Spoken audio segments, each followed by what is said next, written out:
苏薇小姐，自您15岁在国际厨王争霸赛中碾压您的冠军师兄后，至今已蝉联10届，您是当之无愧的厨神啊！过奖过奖。微微，我在天台，临死前想见你最后一面，苏来。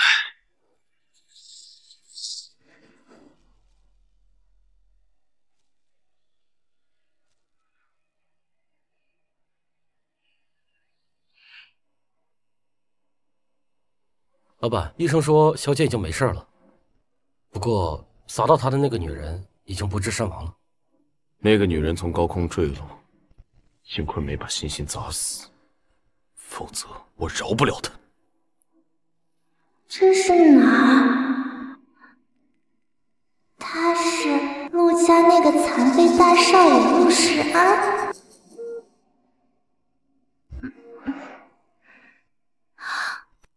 这不是我的手。欣欣，你醒了。他真的是陆世安，那他干嘛叫我欣欣？难道我死后魂穿到他养女陆星菜身上了？老板，让您现在立刻马上带小姐回去参加家宴，估计又想拿小姐是傻子的事来攻击您不配掌权的事。走。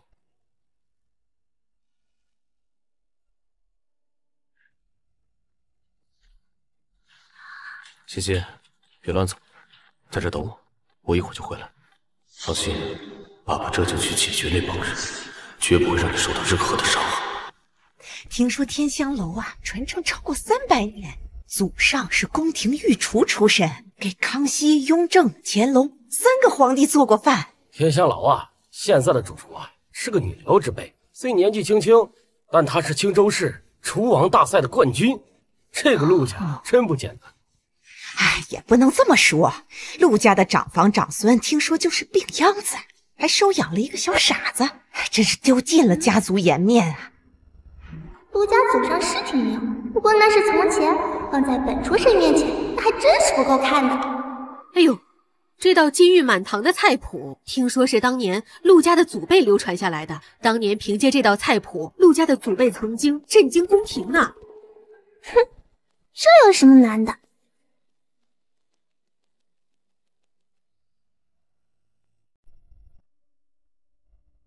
欣欣，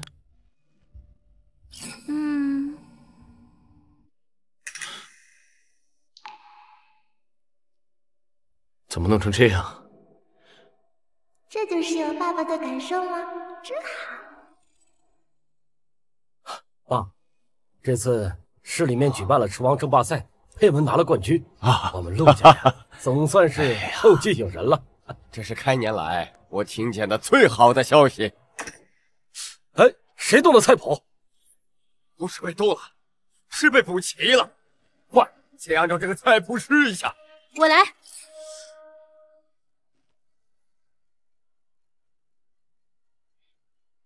这是太祖爷爷手札里描绘的味道，100年来我们陆家无一个人能完成，今天居然有人给他补齐了。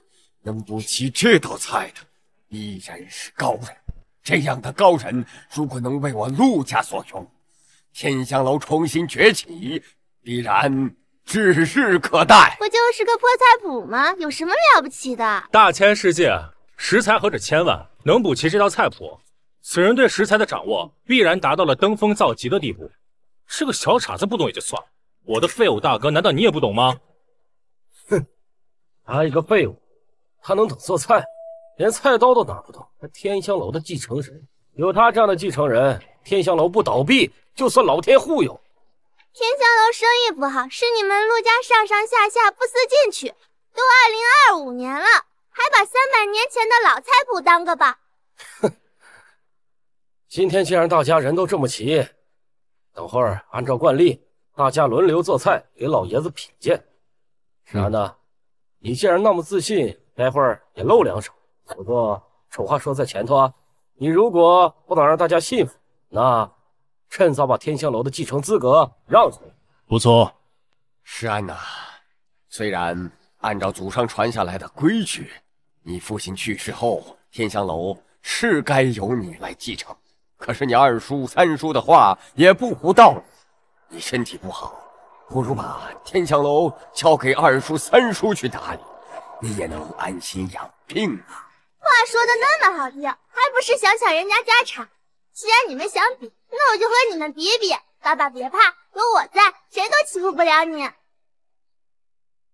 陆世安那个残废必然不是你的对手。陆佩文嘛，哼，也不过一介女流。这天香楼的未来必然是我们的。好好表现。放心吧，爸，我会让他们后悔参加比赛的。今天比的是凤凰涅槃。好，比赛开始。知道凤凰涅槃可真不简单。所谓啊，差之毫厘，谬以千里。无论是时间火候，任何一方面出错，都可以让成品的功效大打折扣。听说这道菜啊，难就难在食材的预处理上了。每一道菜都是相互矛盾的呀，只有用深厚的功力将它们预先融合，才能正式下锅烹饪的。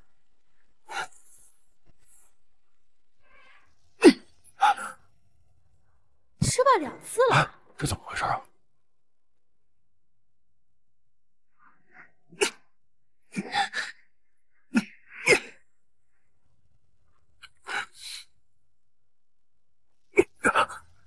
失败3次了，怎么这么不错？失败4次了。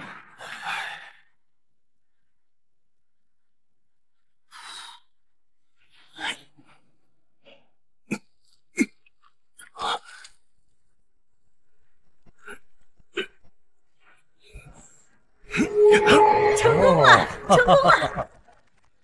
太厉害了！上届的全国冠军都失败了3次，才做出了这道菜。有为啊，居然5次就成功了！陆家的子弟啊，果然是实力不同凡响啊！该到你们了，傻子！傻子骂谁呢？傻子骂你呢！哦，傻子骂我啊！你。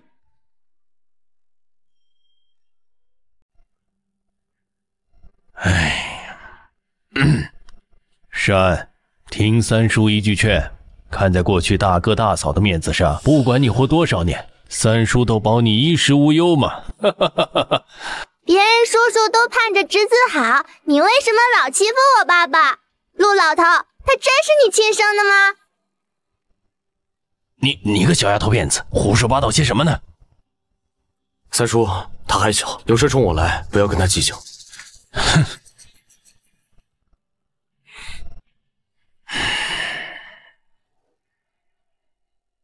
爸，还是我来吧。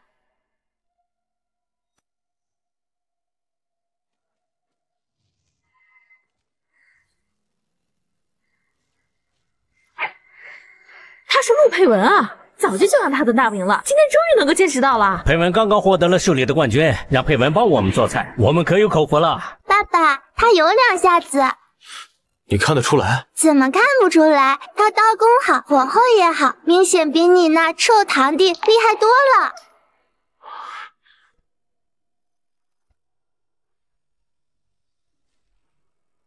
啊，佩文，你是我们陆家的门面，不可轻敌啊！爸，我知道了。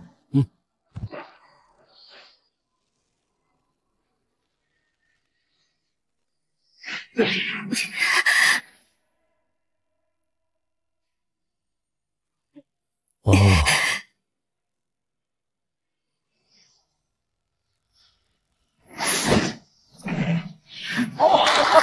哎呀，太厉害了！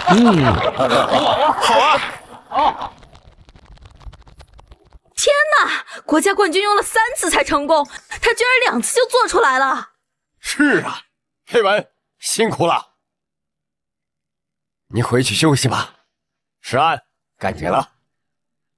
爷爷，你别为难大哥了，大哥身体不好。这怎么能是为难呢？堂堂天香楼的接班人，居然连刀都握不住，这传出去，不是被人笑掉大牙吗？别吵了，石安，去吧。走开。爸爸，爸爸，你装晕，我替你去。什么？走开。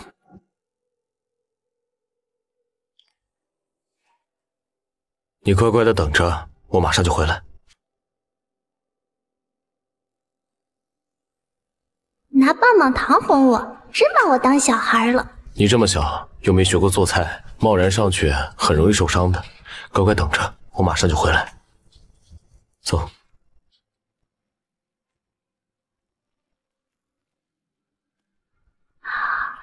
有爸爸的滋味，好像还不赖。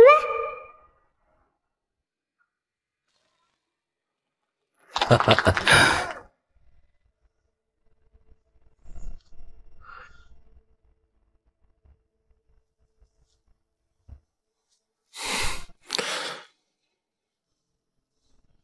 这个速度，我们猴年马月能吃上菜啊！小时候就听说大哥是百年一遇难得的天才，我还不信。他身体这么差，手艺倒不输我。要是他身体健康，今日该有多风光啊！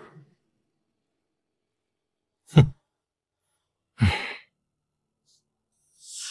大哥，能稍微快点吗？天都快黑了。不是让你好好坐着吗？怎么突然跑过来了？哼！哎，小傻子，你想干嘛？没什么，看你长得很帅而已。不过认真一看，还是我爸爸好看些。哼，有病的傻子！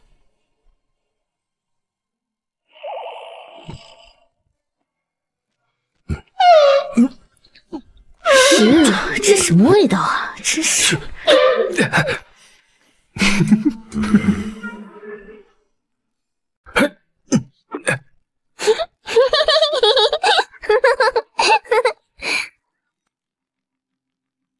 嗯？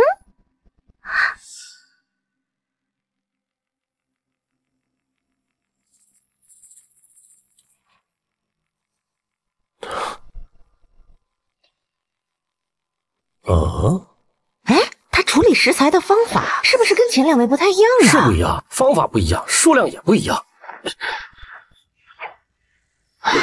多年前，机缘巧合之下，我有缘一睹了这道凤凰涅槃的食谱。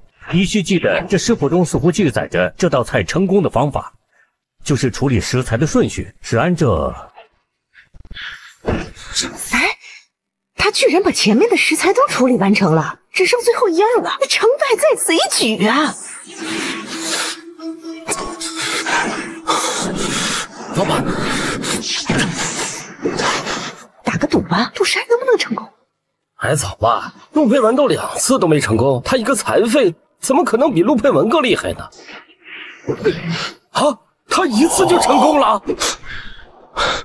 听说陆世安幼年时生了一场大病，如果没有这一场大病的话，想必他已经成为足以媲美天下的厨神，作为的又一个厨艺新星。唉，可惜啊！爸爸，你没事吧？我没事，你放心。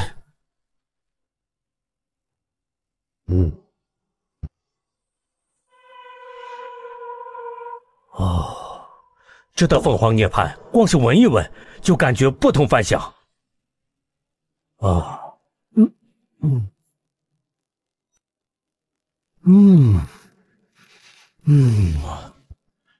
吃下之后，感觉神清气爽，有力气多了。果然菜如其名，凤凰涅槃重生了。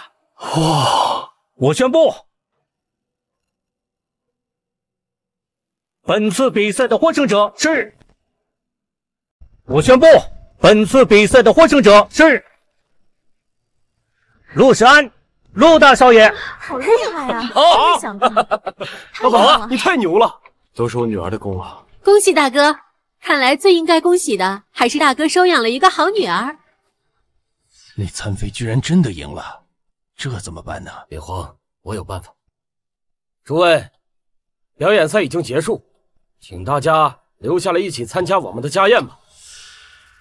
爸，今天这场比赛，石安胜之不武，他摆明了就是运气好，在处理食材的时候蒙对了。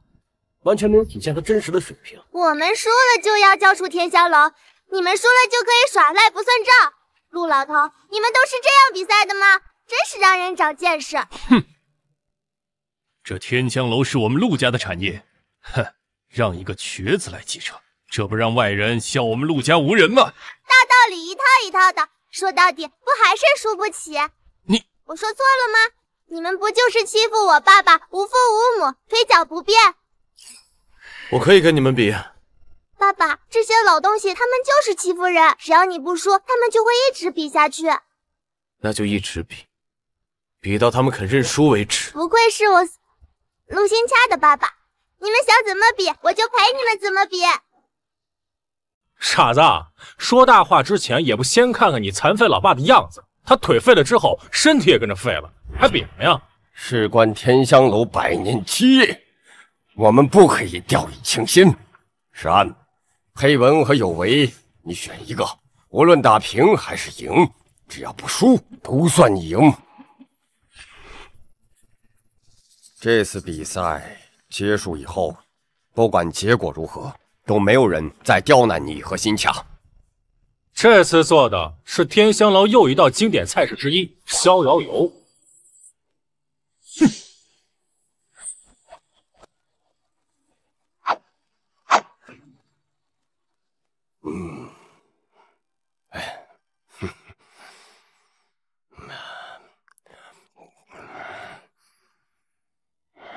好吃，真不错。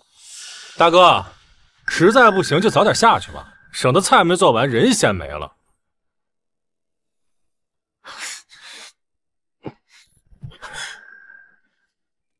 防止你们耍赖，我先确认一下，铜钟还没敲响，比赛就没开始。我是陆时安的女儿，我替她上场，不算犯规吧？行啊，反正你们一家人，谁丢人都一样。陆老头，是不是今天我赢了这个大傻子，比赛就结束了？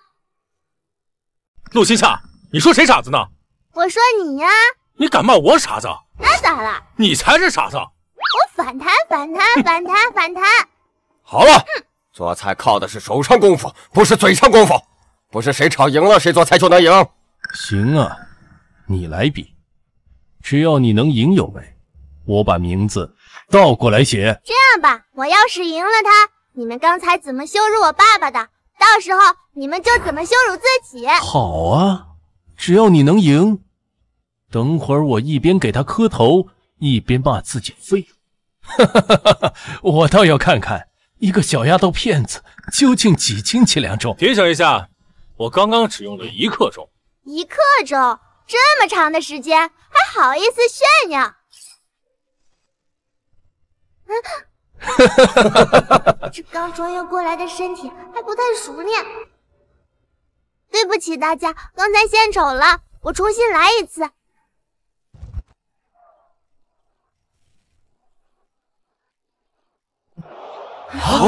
这怎么成了？这不可能！这才多久啊？这钟坏了吧？陆老头，尝尝吧。哎，啊！哎呦，我的菜！新家，过来。谁呀？这是？这是蓬莱阁的人，这些年一直跟天香楼过不去。于老板，今日大驾光临，不知有何贵干？谁不知道陆大少爷收养了一个女儿？我当然是代表我们于家前来恭贺的呀。蓬莱阁的于家跟天香楼的陆家是对头啊，怎么可能好心恭贺？还不是陆佩文拿到厨王比赛的冠军，上门来探虚实呗。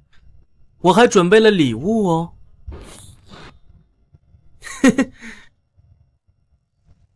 啊！你们怎么回事？让你们准备礼盒，你给我准备骨灰盒，这咒谁死呢？哎呀，下面的人不懂事儿，您别生气。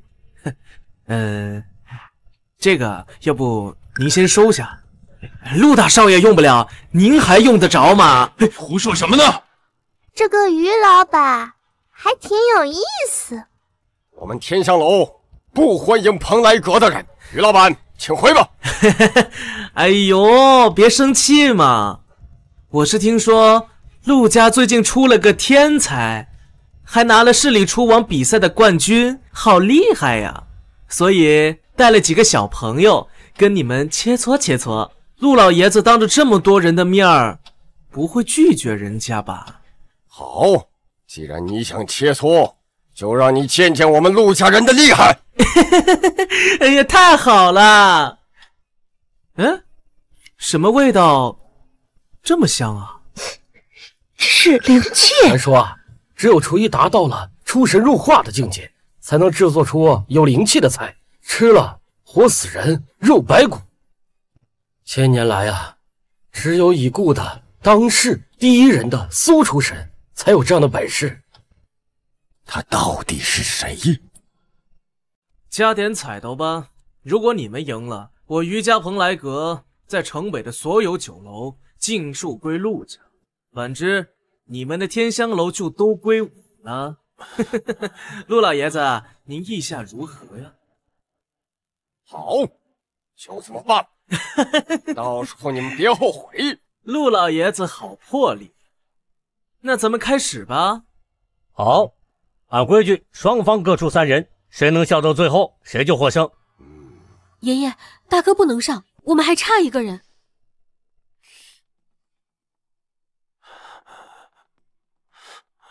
给我看看你的眼睛，你什么时候生的病？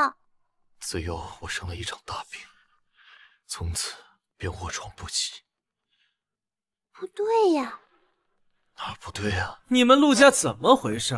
好歹也是百年世家，怎么连3个人都凑不出来呀？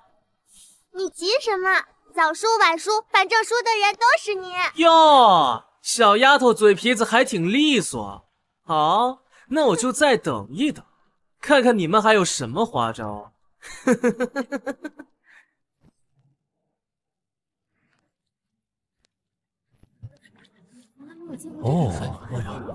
干什么解释？小傻子在干什么呢？给史安熬药啊！熬药！国际儿童福利院本就是我陆家资助的，所有的孩子从小修习厨艺，最顶尖的才能为我陆家所用。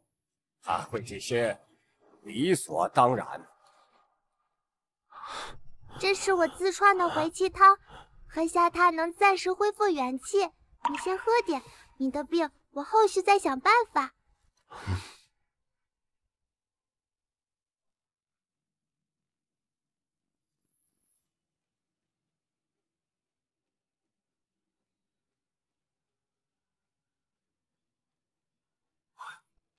哦，真的有效果！他居然真好了！爸爸，你感觉怎么样？爸爸，去打败那个大坏蛋吧！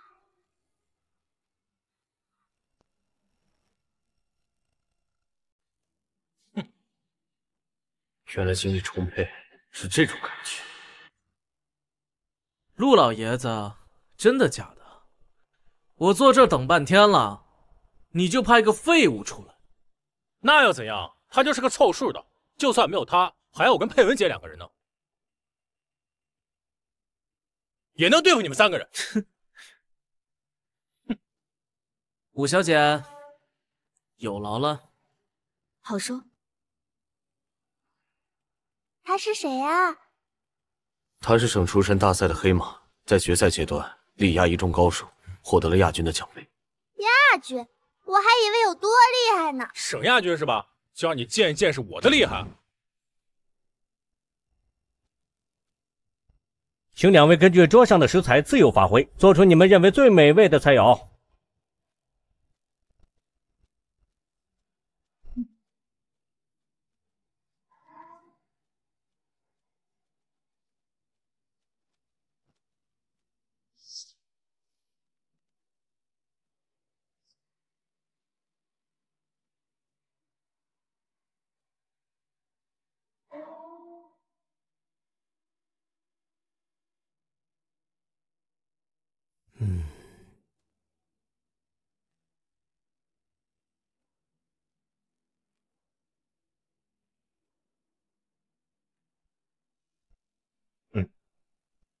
我宣布，本次比赛的获胜者是蓬莱阁武柔倩。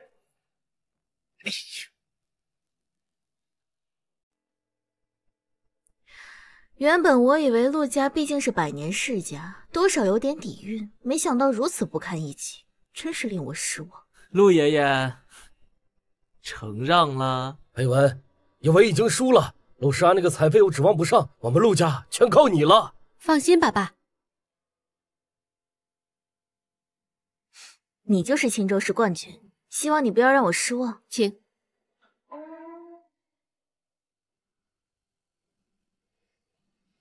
这么短的时间，需要拿到自己需要的食材，还得阻止对方拿到需要的食材，这种比赛形式实在太考验人了。我柔倩想做的是八仙过海，陆小姐呢？她抢的食材这么杂，她想做什么？谁告诉你她想做的是八仙过海？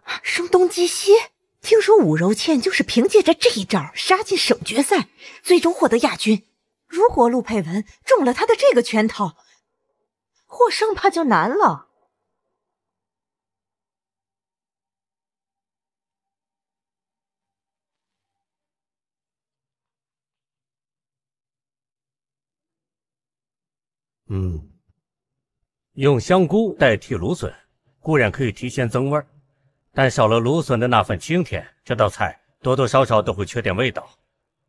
我宣布，本次比赛的获胜者是陆佩文。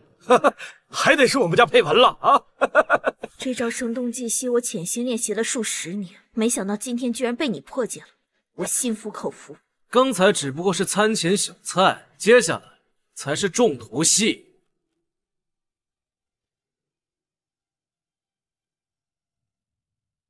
知味楼唐兴志，请赐教。知味楼是雍州的那个知味楼吗？雍州第一楚道世家的唐家。唐家的高手都能请到，于老板，这可是下了血本。如果我没记错的话，去年全国大赛第5名，好像就叫唐兴志吧？全国第5，佩文姐是他的对手吗？唐家的凌波微步独步天下，留给陆佩文的选择不多了。容易处理的食材都被抢光了，剩下的食材看似稀有，其实都极难处理，彼此之间他们相互排斥，想要在短时间内完成烹饪实在太难了。陆佩文怕是要输了。爸，你发现没有？食材之间相互排斥未必是坏事。凤凰涅槃利用的不正是食物之间的相互排斥？只要掌握好食物处理的顺序，完成烹饪也很简单。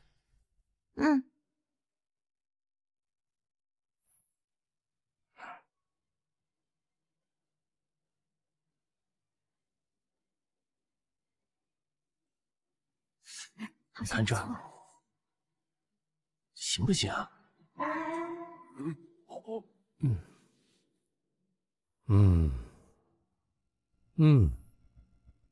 能用剩下的食材做出这道菜，陆家的后辈可真是了不得啊！没想到你还有这样的本事。省亚军又如何？全国T5又如何？最后不还都是输给我姐？于海波，你就这点本事，也敢来挑战我们陆家？现在得意未免过早，我还有底牌没有出来。哦，最后一场，我让你们全都跪地求饶。哼，吴大师，拜托您了。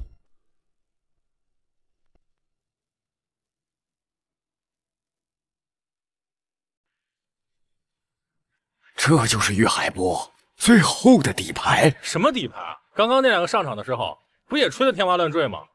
最后不还是成为佩文姐的手下败将？这人不简单。这人怎么有点眼熟？在哪里见过吗？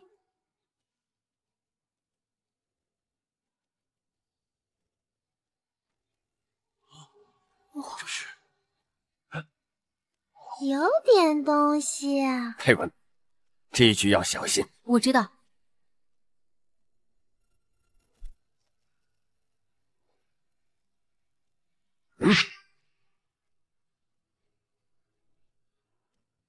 这下佩文该怎么选？他这是要自己全部选完，剩下的给佩文吗？就是，他要是不愿意，佩文连菜也碰不到。我看过那么多场争抢食材的比赛，这种争夺手法可以排进前3，在座各位无人能破。这怎么办呢？难道佩文要输了？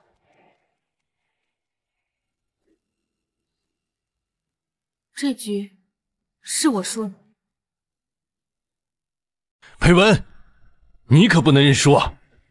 这城北产业关乎我们陆家的命脉，你这么交出去了，我们陆家可就全完了。是啊，这就结束了。哎，我说你们陆家可真是，说话说的那么好听，原来全是一群废物呀！你白浪费我那么长时间。行吧，既然没人上了，那就按规矩办吧。你啊，咱们可说好了，城北的酒楼可都归我了，你们可不要反悔哦。哎，石安荒废了几十年，心恰又还只是个孩子，看来是我想多了罢了。看来我陆家100年的产业今日要毁于一旦。只是在我们认输之前，我想知道我们到底败在谁的手下。这个要求也不算过分。行吧，就让你们死个明白。吴大师，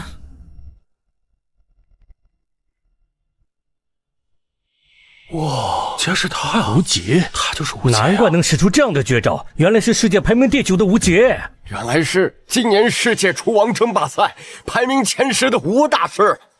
于海波，这种人你都请得动？哎，能输给吴大师，我们陆家输的心服口服。走吧。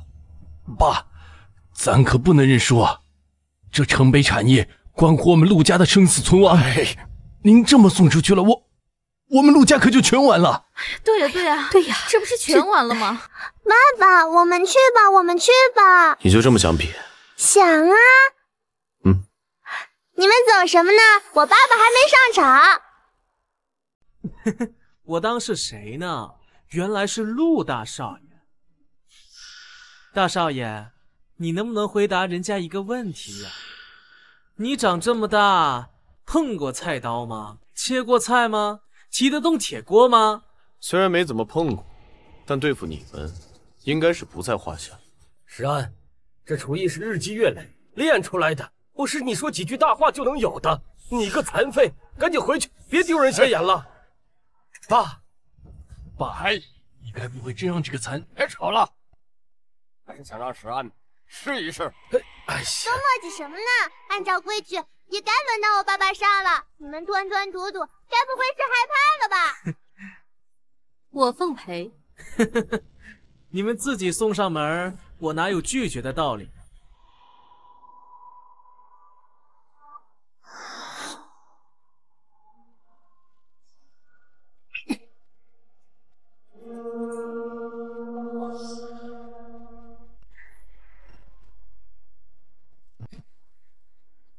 他居然真的能行！我们真是看走眼了，原来陆家大少爷才是真正的陆家天才。我就知道石安能行。用内力凝结成细针，然后用精准的控制力去射下一根根食物，准头偏1分射不中，力度轻1分射不穿，力度倘若重了，又会影响其间的食材。放眼整个华夏，能有这种功夫的，一只手数得过来。好，那我倘若用这招呢？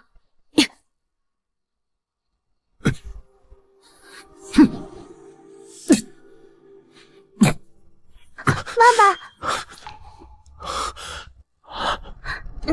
新强，爸爸，你的身体太差了，就算喝了回气汤，也只能恢复一时半刻的元气。我暂时把我的内力借给你，爸爸，你去吧，让他们见识见识你的厉害。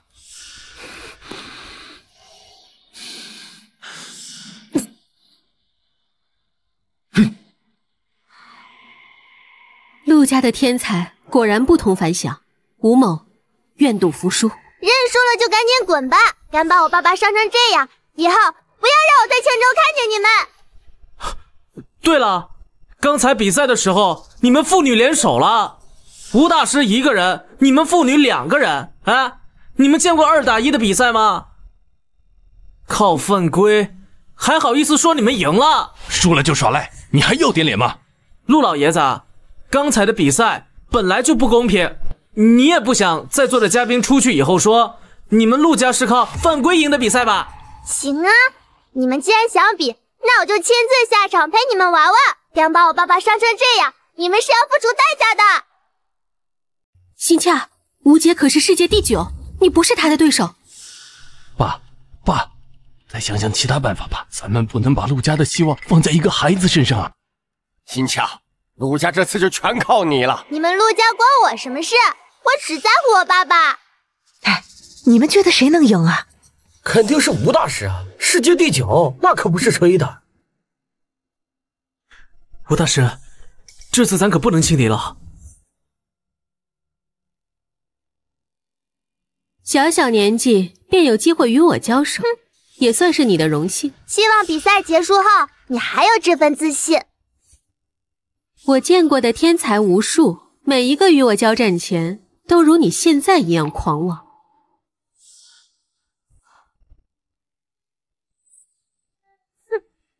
不愧是吴大师啊，每次发挥都那么稳定。哎，我就说他不行吧，这人家菜都做完了，他刀都还没碰一下呢。吴大师认真起来的时候，实力果然是碾压式的。真正的高手不会在乎手边有什么材料。你选完了吗？选完了就该轮到我了。上次做的菜被打翻了，这次做的菜你们可要看好了。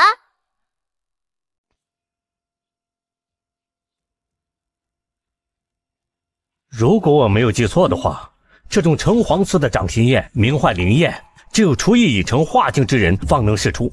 灵焰可以分尽一切事物，包括其他人的掌心焰。千年来，只有已故的苏厨神才能修炼出这样的本事。今天没想到在一个孩童身上居然看到了。陆老，您这孙女前途无量啊。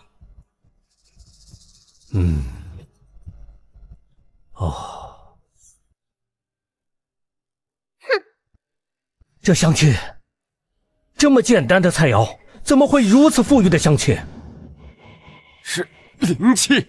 难道那道菜的灵气也是出自于他的手？哦，怎么会这样呢？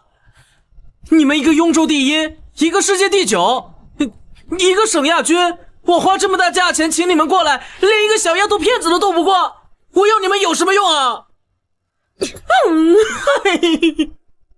我跟你来参加比赛，只是为了跟高手切磋。我又没说一定会赢。你别太把自己当回事了。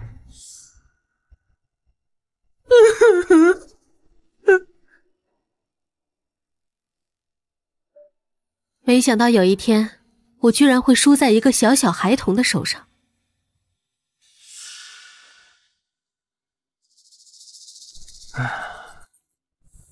哼，于老板，准备去哪儿啊？跑什么跑？先把城北那边产业让出来，等会儿我们就找人去接手。得意什么？我跟你们保管一下罢了，迟早有一天，我让你们连本带利都吐出来。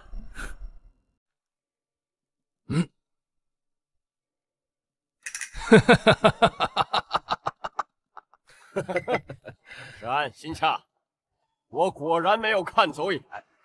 今天幸亏你们，要不然我们陆家可就毁了。哎呀，诸位受惊了。今天这场闹剧终于结束了，请大家移步宴会厅吧。着什么急？记性这么差，刚说完的事情这就忘了？我忘什么了？刚才有人和我打赌，说只要我赢了，陆有为怎么羞辱我爸爸的，他就怎么羞辱自己。哦，对了，还要一边磕头一边羞辱自己。这么多人看着呢，你还想要反悔？就是做一个小孩子。陆心恰，他可是你长辈，你别太过分了。有为，伟哥啊，刚才可是你亲口说的。虽然心恰是个孩子，但也要言而有信呢。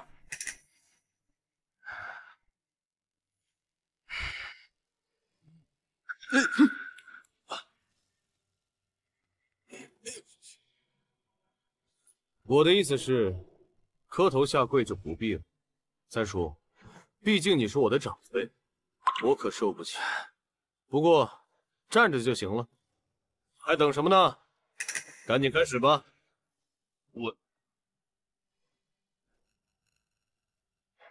我是废物，我是废物，我是废物，我是废物，我是废物。好了，可以了，三叔。爷爷，也耽误了太多时间，赶紧去宴会厅吧。好吧，走，我们去宴会厅。走吧。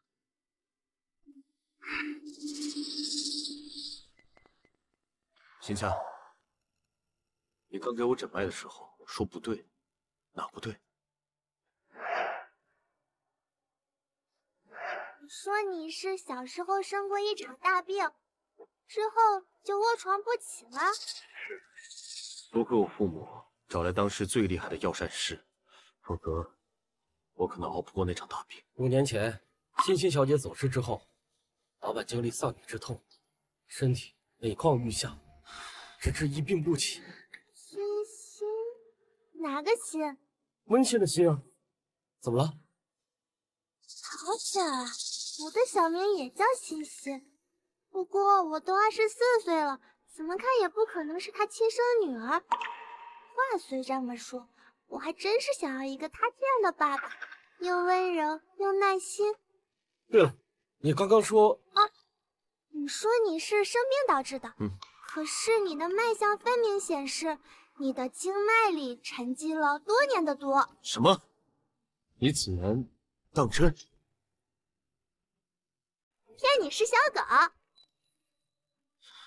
既然是中毒了，那肯定就能解毒。你这小丫头，鬼精鬼精的，会看病，那你肯定就会治病吧？算你还有点眼光。不过呢，他中毒太久，接起来可能也要一点时间。需要多久？1年？10年？总不能是100年吧？那还解什么毒啊？我说的是1个月。1个月？这太好了！需要什么药材？我现在就去准备。刚才趁你们不注意的时候，我已经写好了，都是很稀有的药材，找起来可能需要一段时间。不过只要你们找齐了，一定会治好爸爸的病。是不是太贵了？你们买不起啊？我也知道这些名贵的药材都很贵，可是你的毒实在残留太久了，不用这些药材，就算治好了，也会留下后遗症的。老板，他要是知道您就是连续多年霸榜第1的神秘，这些药啊，爸爸还是买得起的。那你刚刚……这药方里，其他药我都见过，就是这个血精草，爸爸倒是闻所未闻。那可能是因为世间唯一的血精草被苏薇收藏了吧？苏薇苏厨神，可他不是死了吗？知道哪里就好办了。我们先去参加宴会吧。以后再想办法。好的，走吧。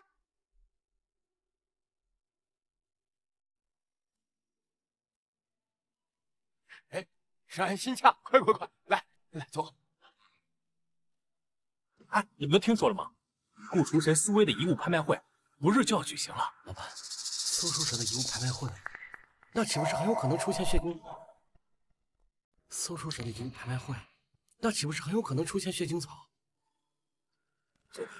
帮我联系华夏商会的田会长，跟他说我有3张苏厨神拍卖会的邀请函。是。你也想参加苏厨神的遗物拍卖会？那可是厨神苏薇的遗物拍卖会啊，肯定有不少好东西呢。他的东西好归好，价格可都不便宜哦，你买得起吗？你这什么话？就算买不到东西，能够远远的瞻望一下也是赚的。出息！只是拍卖会的名额有限，邀请函恐怕不好弄到手。毕竟是苏厨神，哪怕是已经去世了，这想要一展风采的，也必然不知凡几。除了可以瞻仰，苏厨神的遗物，到场的嘉宾啊，必定也是世界级的名流，有机会去跟他们接触一下，对于我们陆家必定是极有好处。你们都想去？废话，你不想去啊？想啊，可是我想去就能去，你们想去就去不了。哼，等我弄了2张邀请函，跟爸爸一起去参加，气死你们这帮大坏蛋！爸爸，我想去上个厕所。好，快去快回。嗯。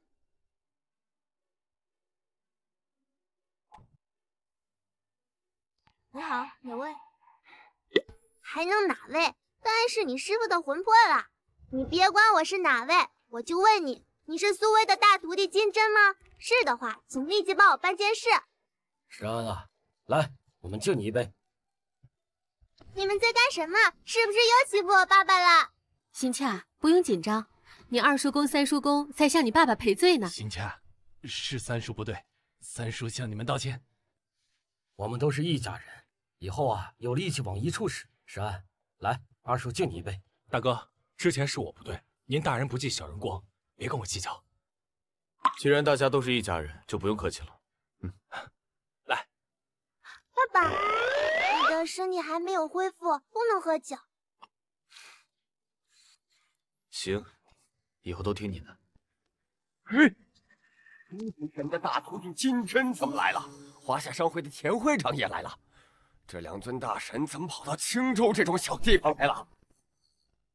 华夏商会田会长，华夏厨师协会新理事，到。2位贵客驾到，陆某有失远迎。是我2人不请自来，还望陆老见谅。今日路过本地，听闻陆少为养女举办家宴，特奉上3张苏厨神遗物拍卖会的邀请函，还望陆大少爷笑纳。什么？苏厨神遗物拍卖会的邀请函？陆大少爷不是个残废吗？他什么时候攀上田会长这样的人物了？我刚才跟你讲，陆大少爷不简单，你不信，现在信了吧？有劳田会长，以后有用得上陆某的地方，烦请说话。哪里的话，能为陆先生效劳，是我田某的荣幸。礼物既已送达，那田某人就不多叨扰了。不知金大理事大驾光临。我也是听闻陆大少爷近日为养女举行宴会，所以呢特此前来。不知那位养女现在何处？我在这儿呢。果然季节归临，人人怜爱。我师父苏厨神的遗物拍卖会将在3日后举行，届时啊，还望诸位光临。礼物我已送达，在下就不多叨扰了，回见。他们俩特地的跑一趟，就是为了给我们做邀请函。早知道他能弄的，就不费那个劲儿了。对呀，他什么时候认识田慧玲的？还能让田慧玲亲自上门送邀请函。会做菜，通药，还认识金枝，她真的只是个姑娘。石安，这5张邀请函都是给你们父女的，就由你来决定带谁参加3日后的拍卖会吧。是，爷爷。还有10分钟，不知道能不能赶到。要不是碰巧遇到了一个在高速路上生孩子的孕妇，心家还非要过去帮忙，我们也不至于这么赶。我爸爸要是不带你们来，我也不用听这句抱怨。心恰，刚刚那个孕妇为了表达感谢，让你给她的孩子取个名字，你取了个什么名字呀？欣欣。欣欣？如果我没记错的话，大哥以前有个女儿，不就是叫欣欣吗？是啊，心佳，你干嘛把大哥女儿的名字让给一个陌生人啊？谁说我给的是我爸爸女儿的名字啦？那你……我的小名也叫欣欣啊，我把我的名字给了那个小婴儿。到了，下车吧。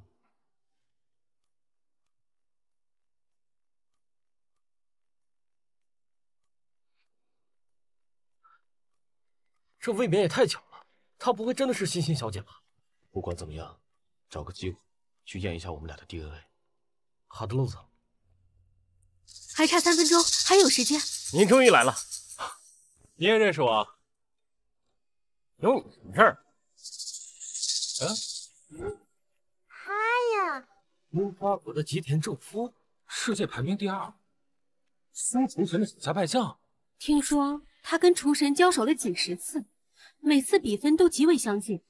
虽然每次他都输给了厨神，但是他的实力仍然深不可测。吉田先生，您里面请。苏伟，上次败给你之后，我苦练了2年，如今终于可以再次向你发起挑战。你却死了，我还没赢你，你怎么能死呢？至于苏厨神的死，对整个厨艺界的损失，我代表樱花国向华夏国的厨神致哀。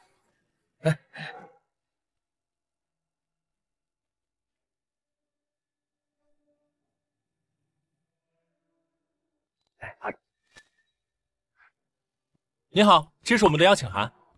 你们迟到了，回去吧。可是我们刚刚来的时候还没到时间，因为吉田先生才耽误了时间。麻烦你们通融通融吧。没有什么好通融的，规矩就是这样。你们从哪里来，回哪里去吧。可是刚刚吉田先生到的时候也过了时间，你们怎么让他进去了？吉田先生什么人？你们是什么人？也敢跟他相提并论？邹开，帮我去查一下，今天是谁举办的发布会，帮我联系他。是。我们是青州陆家的人，你难道没听说过？天香楼陆家是吧？早些年是听说过出现了一个什么天才，后来那个天才不是残废了吗？落地的凤凰不如鸡。以你们现在陆家实力，想来瞻仰出身的风采，做梦去吧！你说什么？有种再说一遍！要不是看在你们陆家还有一点微薄名声的份上，我早就把你们全轰出去。识相的，赶紧自己走。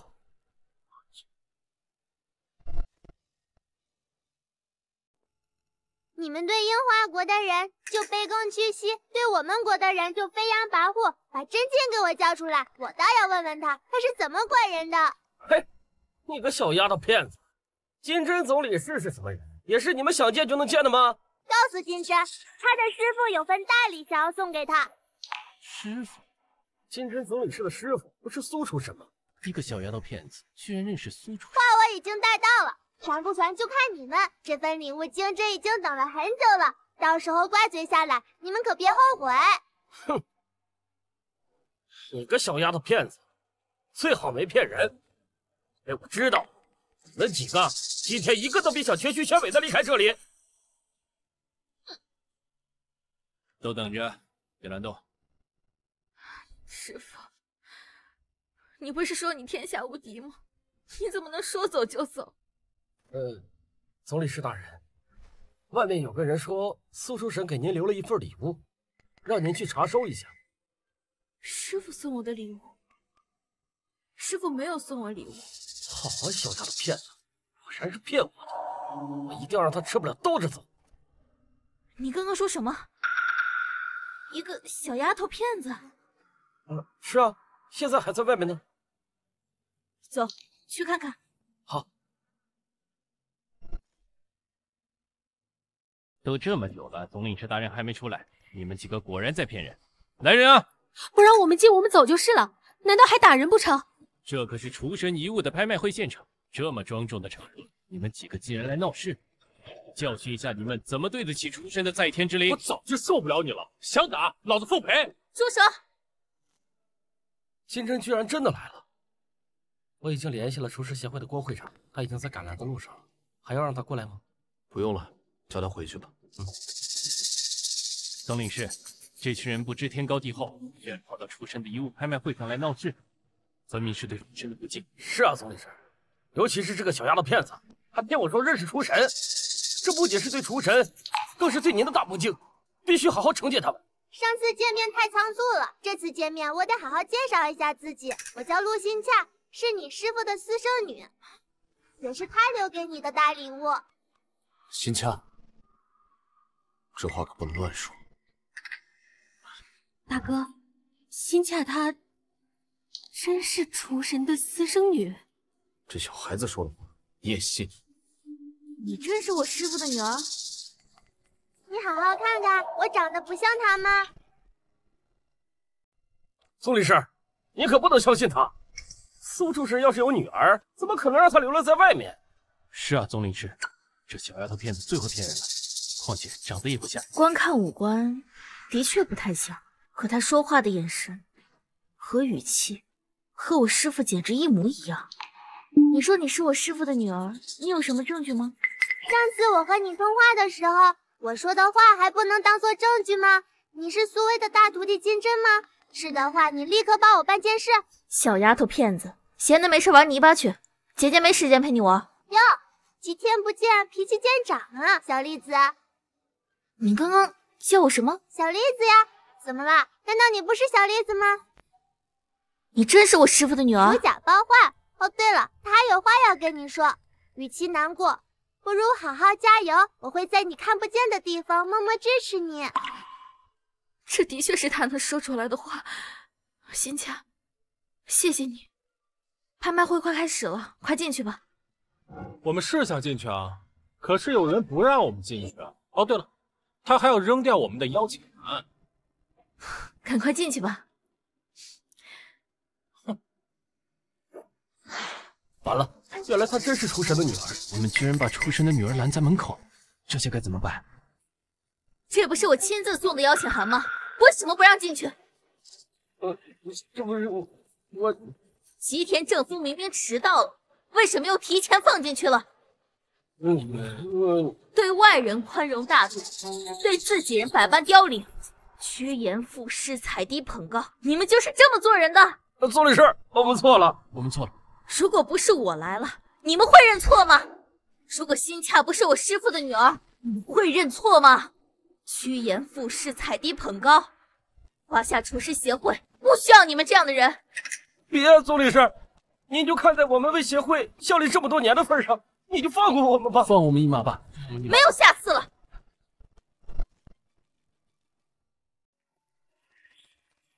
不仅得冒充自己的女儿才能参加遗物拍卖会，明明是自己的东西，还得花钱才能买走。这世上还有比我更好笑的人吗？唉，小丫头片子，这里是苏厨神的遗物拍卖会，你给我放尊重点。你是谁啊？你知道他是谁吗？居然敢这么跟他说话！冀州皇家黄无为，这是我弟弟黄无喜。就是连续3年华夏厨王比赛冠军的冀州皇家。算你有点见识，你们又是谁啊？哼，青州市陆家。原来是天香楼的陆家。听说前些年出了个天才，可惜成了残废。这些年使劲扑腾，愣是没扑腾出什么水花来。现在就靠着祖上留下来的那点好名声。这种货色，真把自己当成高门大户了？敢在厨神面前放肆！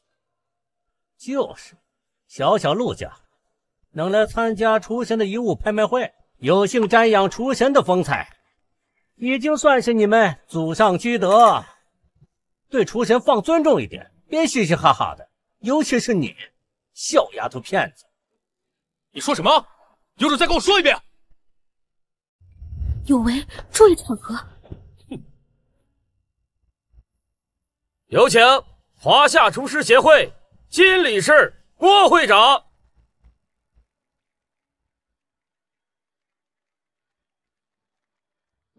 各位，厨神作为一代传奇，他激励着我华夏厨艺界的每一个人。这把乌木长生刀陪伴了他的整个职业生涯。乌木长生刀，因为这把刀价值连城，其尾端的血晶草更是世无其二。那可是厨神用过的菜刀，又怎么能用金钱来衡量？看来这次拍卖会的重头戏就是这把菜刀了。不愧是厨神，血晶草这么名贵的药材，竟然用来当配饰。看来我们这次要买回的不是血晶草，而是这把乌木长生刀。如今厨神虽然离开我们，但他的意志却永远留下来。今日倘若有缘人，这把刀将无偿赠送。什么？无偿？是非卖品的意思吗？有缘人？什么才是有缘人？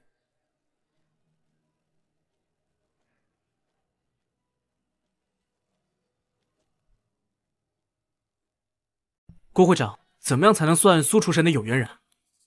对于苏厨神这样的强者来说，有缘人必然也是强者。有道理呀！苏厨神这么强，想要成为他的有缘人，定然也只能跟他一样的强者。吉田正夫乃是仅次于苏厨神的世界第2。倘若在这里举行比赛，那胜者岂不只能是他？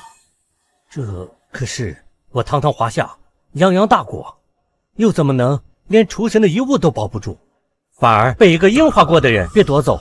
今天不是拍卖会吗？拍卖会上的东西肯定都是好东西，肯定都是高价者得。有道理呀，苏厨神毕竟是我华夏之人，心里肯定向着华夏。倘若今天要举办比赛，他绝不会让大家毫无准备的前来，最后输给一个樱花国的人。况且拍卖会上的好东西都是高价者得，今天也不能破例啊。那就是说，最后谁花的钱多，厨神的乌木长生刀就归谁。还好离家前祖父让我们做了最充分的准备。这把乌木长生刀，我们冀州皇家志在必得。堂堂厨神，怎会在意金钱这种身外之物？作为当时最强之人，心中必然也只有厨道。我与他交手数十次，在场的各位，难道还有比我更了解他的人吗？有啊，他本人。都不必争论了。金针总理事看起来有话要说。这是我师父的遗书。我一生虽然烹饪无数美味佳肴，却始终无法忘记幼年流离失所的坎坷经历。我生时曾竭尽所能去帮扶所有人，和我有相同经历的孩子。我死后的所有，也是留给他的。通过这份遗书，想必大家也能够一窥我师父的用意。小仙恰说的没错，今天是拍卖会，好东西自然是价高者得。至于拍卖会的所有收益，我们会以师父的名义捐赠给所有有需要帮助的孩子。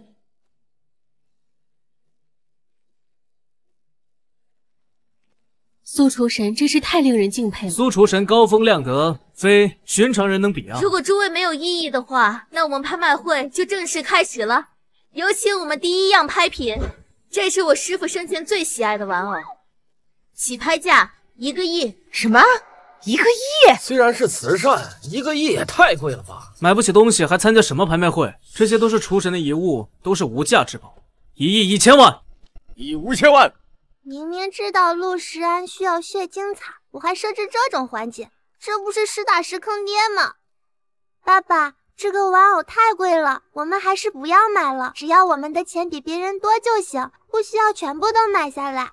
我看你挺喜欢的，爸爸也需要血精草，这不一举两得吗？放心，这些钱啊，爸爸还是有的。这些东西我全都要了，至于价钱，你看着佳佳。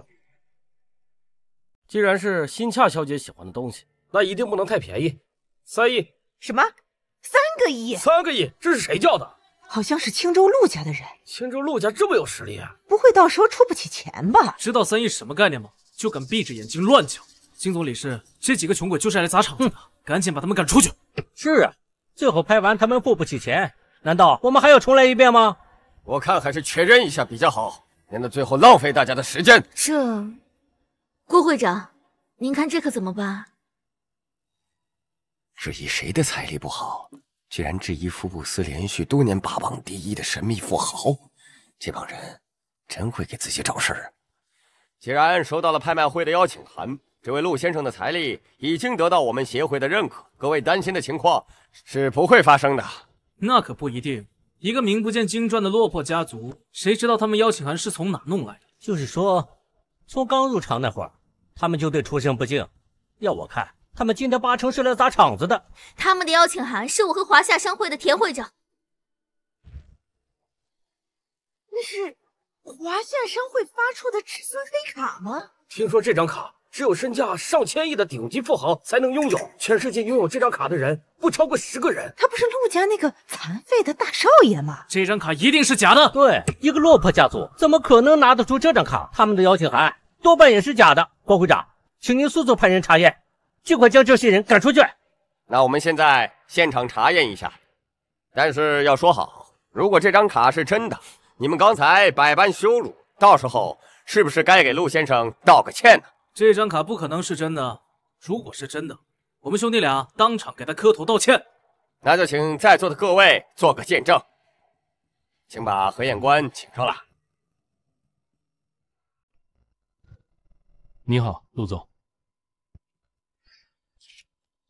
您的卡是真的。什么？居然是真的？听闻陆少爷是个少年天才，因为久病缠身放弃出道。看来天才终归是天才啊！就算学习不了厨艺，在其他方面也有建树啊。请二位兑现承诺。恕我等出言不逊，恕陆大少爷不要见怪。是我等口无遮拦，望陆大少爷大人不计小人过。现在知道错了，刚才不还很嚣张吗？接着嚣张。二位出身名门，以后应当谨言慎行。是。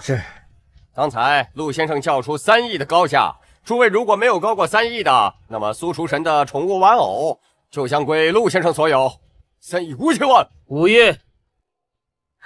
5亿。陆先生出价5亿。现场还有比他价格更高的吗？成交。这么一看，你还真是我师傅的女儿啊！这是我师傅珍藏多年的玩偶，你一定要好好保管。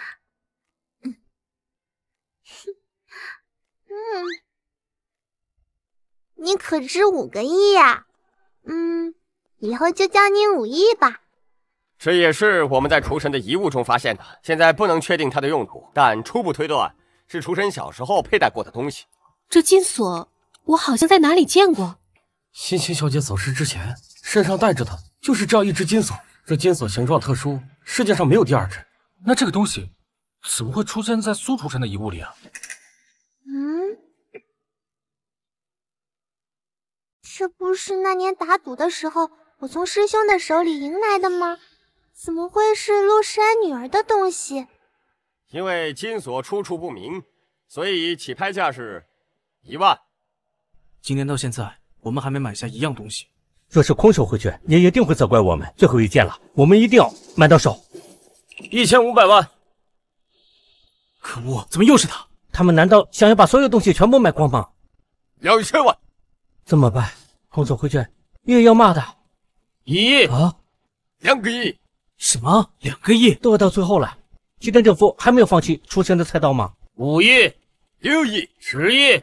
哇！11亿、 20亿、30亿。天哪，30亿！这枚出处不明的金锁，陆先生出价30亿，现场还有出价超过30亿的吗？成交！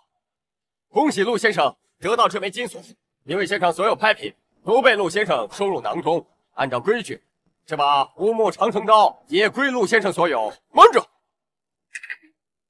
吉田先生，你有话要说吗？自从上次输给苏威之后，我苦练2年，如今跋山涉水，就是为了跟他一决高下。没想到他竟然死了。苏威，我还没赢你，你怎么死了？我还没赢你，你怎么死了？还说大哥疯了，我看疯了的是这个吉田正夫吧？不就输了几次比赛吗？至于？这不是输一场比赛这么简单。像吉田正夫这样的高手，如果一直输一个人，就会成为他心中的执念。有很多高手，有的人一辈子都破不了这道执念。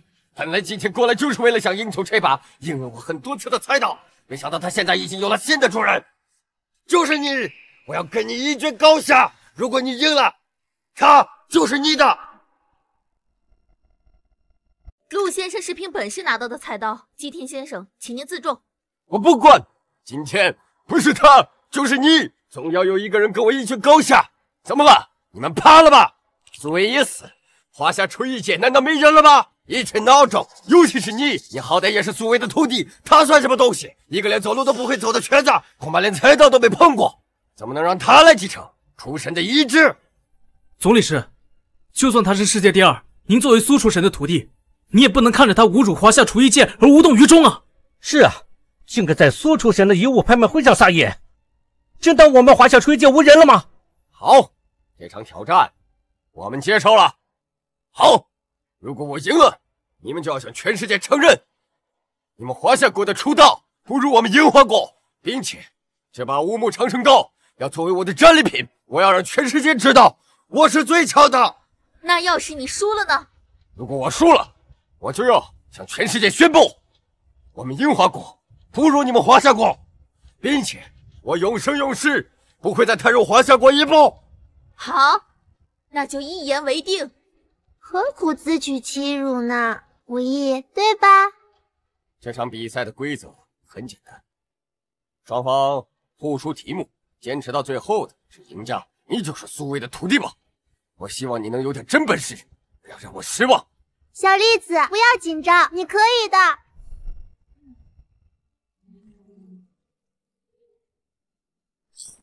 不愧是苏厨神的徒弟，一出手就是天蝉灵叶。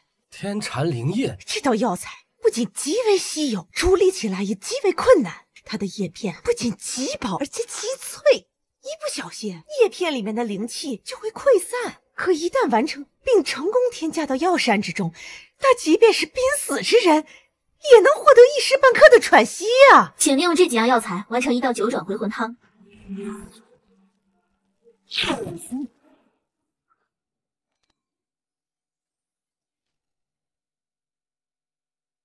你出的题目我已经完成了，接下来该轮到我了。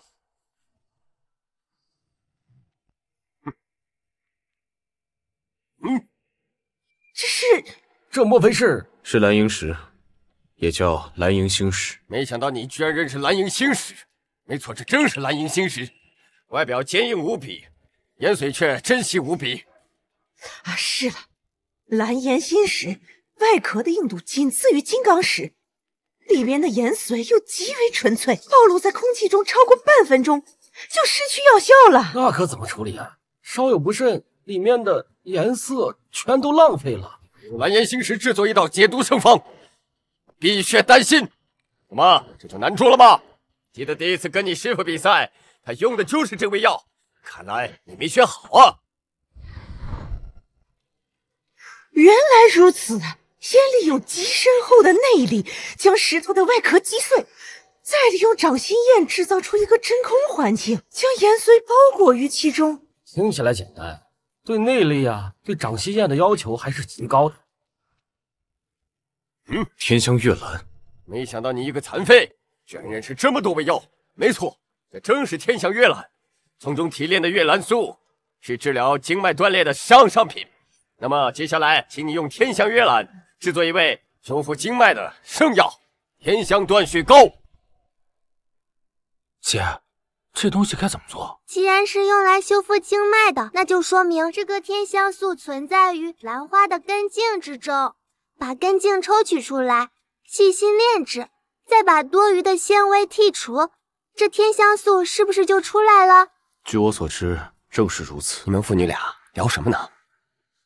没聊什么。郭会长，你看什么呢？天香月兰而已，需要考虑这么久吗？你的师傅只要看一眼就会做了。我知道该怎么做了。既然是修复经脉的圣品，那天香素必定在根茎之中。只要把根茎提取出来，细细熬制，天香素必定能熬制出来。原来如此啊！不愧是总理事，这么快就找到了解决方法。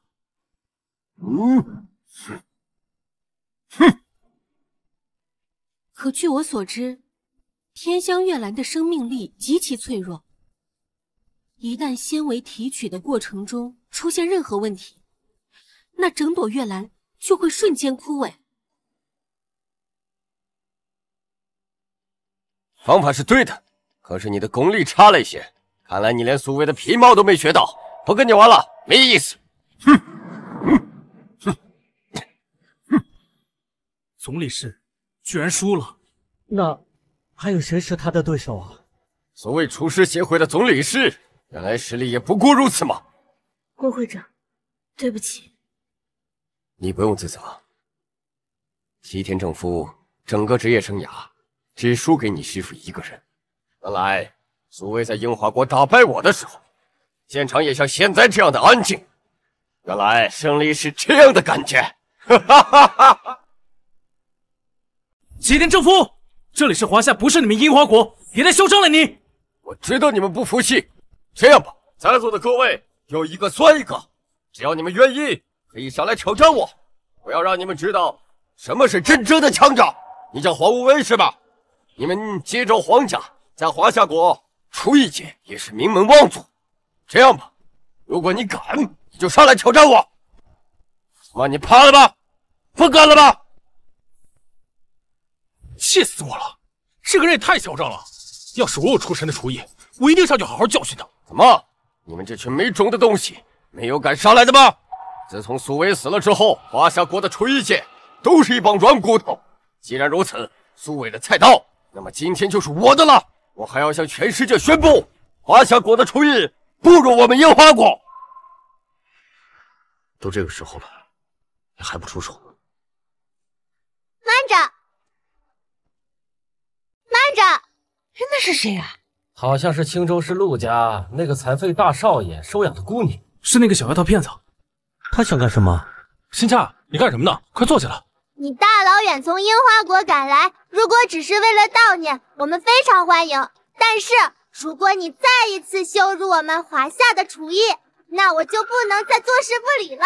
你们这些协会的精英，厨艺界的名流，没有一个敢上，竟然让一个小丫头片子出头。小丫头片子怎么了？对付你还不是轻而易举？这个小丫头片子真是无法无天，连我都没有把握赢，她居然敢上台。可是，大哥，我突然觉得她还蛮勇敢的，小小年纪，明知道不敌却仍上去挑战，比我们厉害多了。新恰，凡事要量力而行，你别乱出风头。是啊，新恰，我知道你讨厌那个老小子，但人家毕竟是世界第2啊。你虽然有点东西，但步子不能迈得太大呀。你今天犯了2个错误：第一，不该觊觎我爸爸的菜刀；第二，更不应该羞辱我华夏的厨道。既然你想找人比，那我可以满足你的愿望，今天就陪你比。大哥，你快劝劝新恰吧。是啊，大哥，总理事都不是那个人的对手，他怎么可能打得过？新恰他心里有数，你们不必多言。你们华夏是真的没人了吗？这么多德人在场，居然让一个小丫头片子替你们出头，你们是在跟我开玩笑吗？我们华夏厨艺就不能让这个垃圾看扁了。哥，待会我们上马。新恰，你有这份心已经足够了。你年纪还小，赶快下去吧。郭会长，让一个小丫头上台，真是让人笑掉大牙了。还是让我们上马，总归比她一个小丫头强。就让她上吧。不是，郭会长，你真让她上啊？对，行啊，小丫头，等一会儿不管你做出什么菜，只要你能做出来，我都算你赢。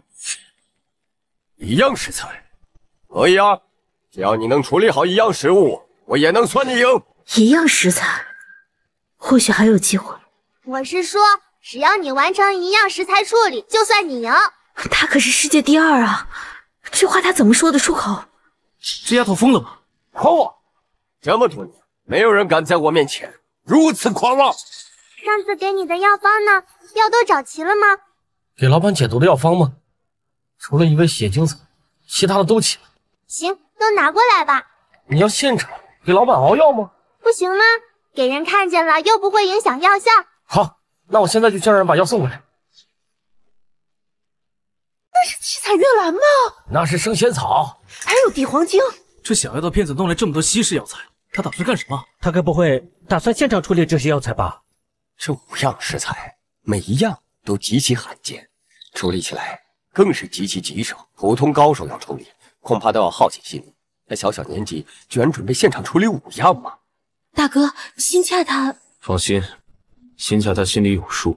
你打算一次性处理完这么多药材？他的掌心焰怎么是橙黄色的？上次看到这种颜色的掌心焰，还是在观看初出生比赛的时候。苏威那样的天之骄子，也花了18年才掌握灵焰，而我到现在为止，也只懂一点点皮毛。你小小年纪就有灵焰，怎么这就合不拢嘴巴了？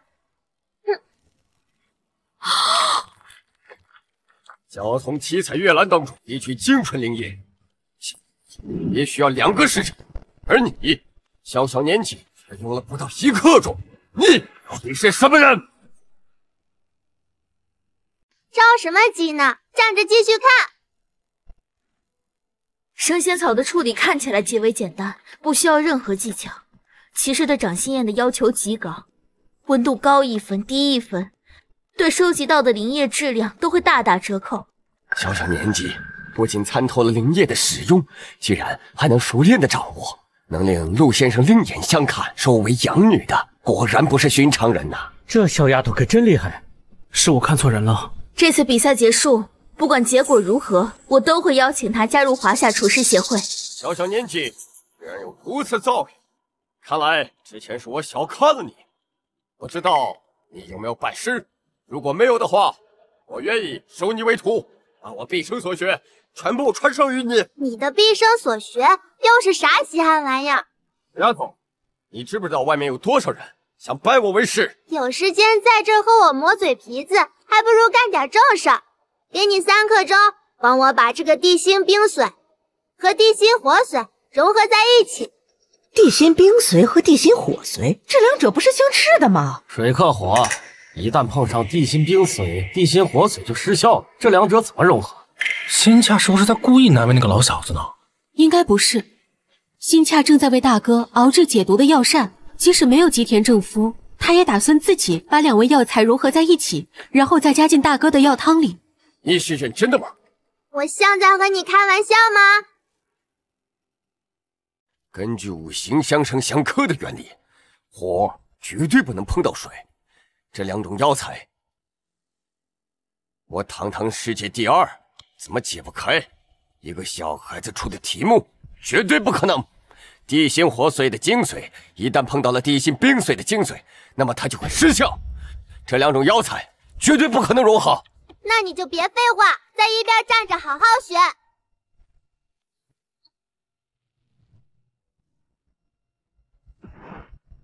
哇，居然真的融合了！这2种药材居然真的融合到一起了。原来掌心宴不但能充当烹饪食品的工具，还能充当那个食品的缓冲和粘合剂，实在太让人惊讶了。还有这种融合药材的方法？我说过，只要你能成功处理一样食材，就算你赢。可现在胜负已分，这把菜刀是不是我爸爸的了？什么？我居然输了！我堂堂世界第2，居然输给了一个小孩童！不愧是我师傅的女儿，好强的天赋！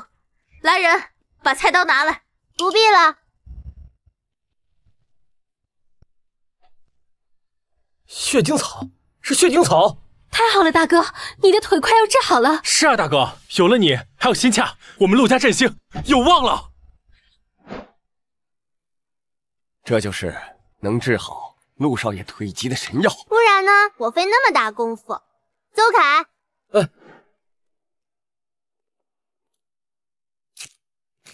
老板。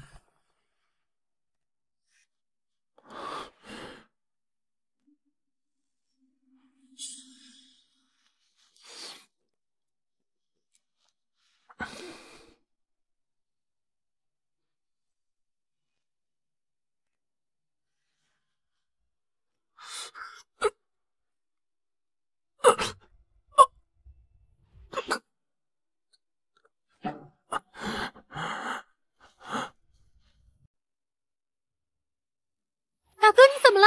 老板，你没事吧？这怎么回事？那不是治病救人的灵药吗？陆大少爷怎么没有被治好，反而身体看起来更差了呢？难道这是毒药？陆大少爷这么有钱，这小丫头难道觊觎陆家的家产？闭嘴！再胡说八道，小心我打得你满地找牙！新恰，你快过来看看，大哥怎么吐血了？慌什么？没看见他吐出来的是黑血吗？那是积在他身体里的毒素。那毒素都吐出来了，大哥应该快好了，但是为什么没有点反应啊？那是因为他身体太虚了，收不住这蛮横的药。那怎么办？急什么？这不有我呢。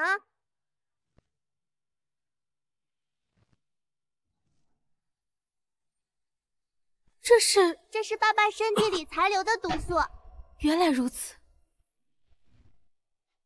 大哥，老板，陆先生，您还好吧？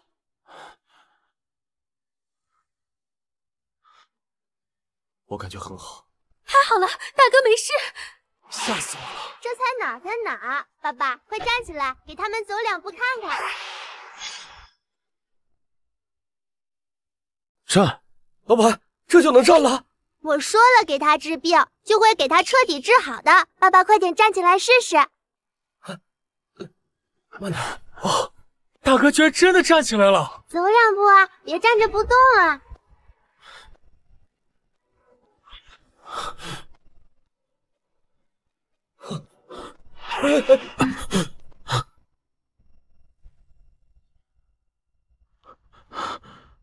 怎么又坐下去了？来，继续走啊！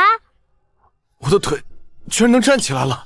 老板，你不仅站起来了，你还走了好几步呢！爸爸，只要你继续服药，保你1个月之内健步如飞。真有你的，陆心夏，你可真是我们家的小福星。大哥这辈子最幸运的事情就是收养了你。心恰，谢谢你。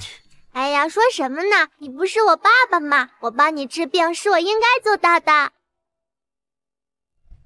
我原本以为苏薇死后，华夏厨艺界再也没有人能与我一较高下了。没想到你小小年纪，天赋比苏薇还强，看来华夏厨艺界后继有人了。这就走了？你是不是忘了什么？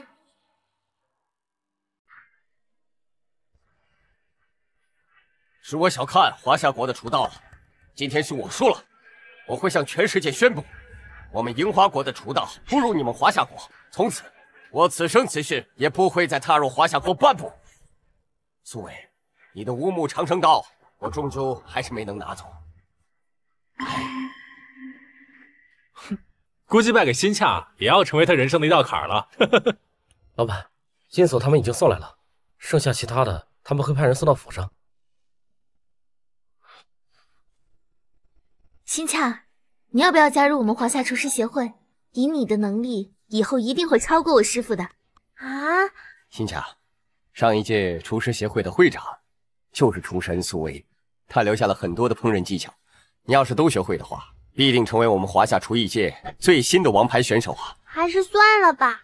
别啊，心恰，那么多人都想进厨协，这么好的机会，你别急着放弃啊！你别急着拒绝，这么好的机会，你再考虑考虑。我已经想好了，不好意思各位，爸爸，我们走吧。不要着急，我带你去个地方。我有几个问题想要问你。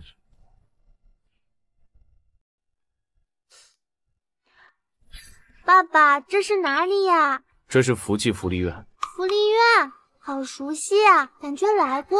你在这生活了6年，怎么可能不熟悉？哦。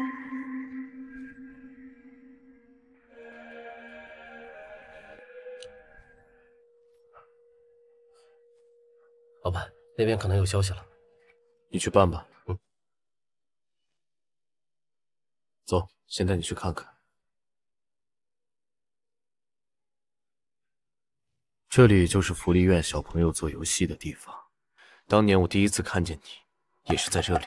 那时候我还没有恢复神智，什么都不记得了。对，那时候的你，整个人都痴痴傻傻的，话也没说好，就连福利院的小朋友也不愿意跟你玩。那爸爸，你为什么会从那么多小朋友里选择我呢？可能是缘分吧。我幼年遭逢大难，有个大师曾经给我算命，说只有在36岁这一年收养你，才能让我躲开残废早死的命运。原来是这样。谁曾想到收养你没几天，你的神智就恢复了，不仅不再痴傻，就连世界第2都成了你的手下败将。所以现在，你能告诉爸爸，这是为什么？还是我要叫你苏厨师？你是什么时候发现的？不能说是发现，只是怀疑。那我换一个问法，你是什么时候开始怀疑我的？从你在医院醒来的时候。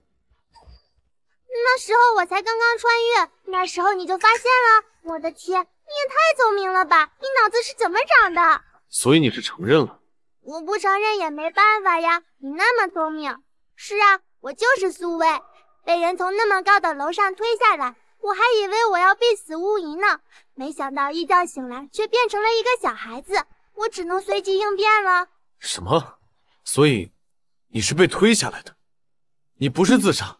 我有吃有喝有玩的，还有一大帮迷弟迷妹，生活过得滋润的很，干嘛想不开自杀？还有你忽然来找我摊牌，一定是有什么目的的吧？说吧，什么目的？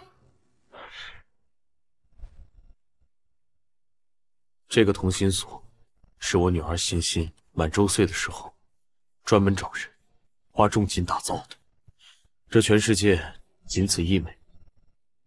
但自从欣欣走丢之后，就再也没有出现过。你能告诉我，为什么会在你那边？大师兄，这个月的月钱你都输给我了吧？怎么还想拿什么跟我比？我可先说好了，没有彩头的比赛，我可不答应。我就拿这个跟你比，你敢不敢？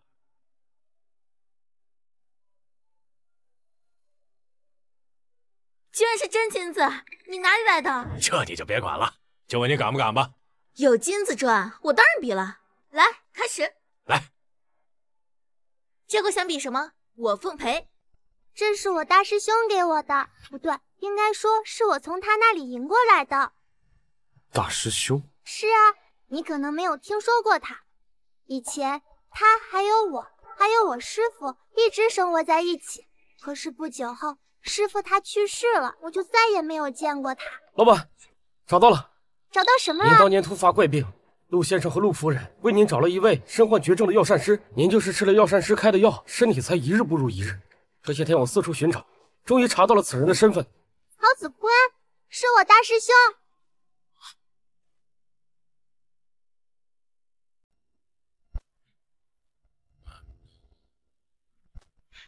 不好了，师傅，有人！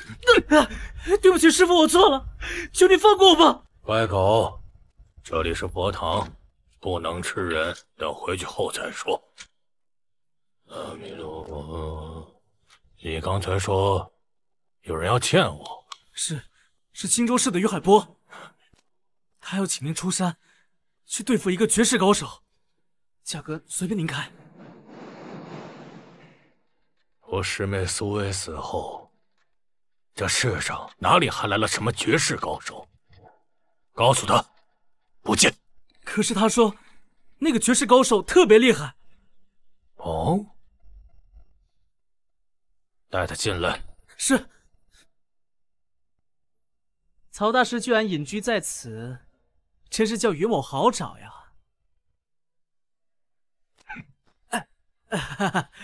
早就听闻曹大师的威名，今日一见，还真是百闻不如一见呢。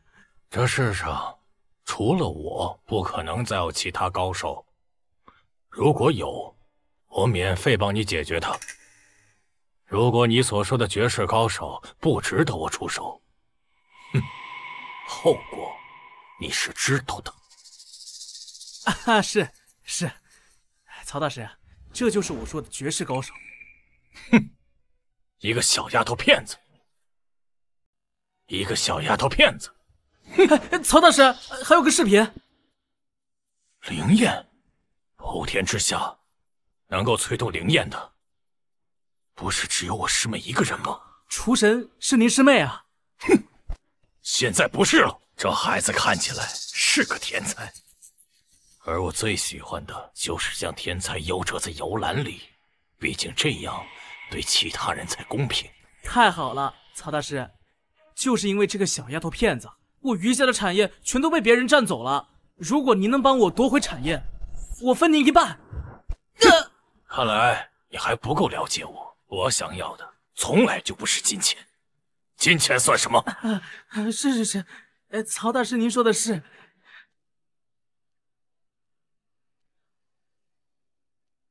带我去见他。你们都听说了吧？施安和辛恰这次在出身的遗物拍卖会上出尽了风头，辛恰还打败了吉田正夫，为我们华夏厨艺狠狠地争了一口气。其实我早就知道他很努力不简单。施安呐，那是厚积薄发；辛恰那是人小鬼大。这对父女啊，韬光养晦多年，现在终于到了他们一展锋芒的时候。是啊，辛恰小小年纪就有如此天赋，这石安居然默不作声成了一方首富。我看这陆家以后还只能靠这对父女了呀。他们是不是该回了？什么人？咦，陆爷爷，好久不见呀！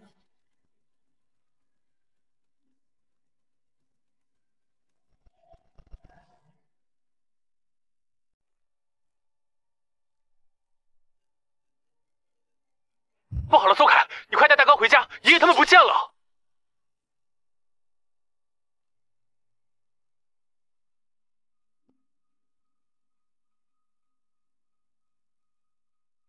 这怎么回事啊？不知道，我们一回来就这样了。这是什么？木鱼，至空大师的东西。至空大师？对，就是当年为我治病的那个大师。是我师兄，他下山后当和尚了。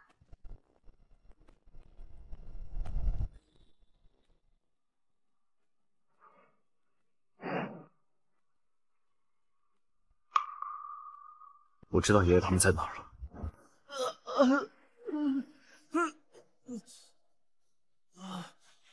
于海波，你这个王八蛋！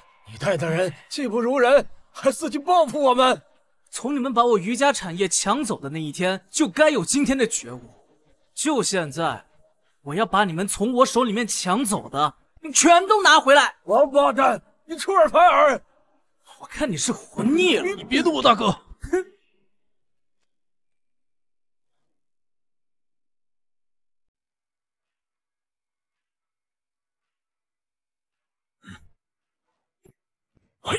有为，快救人！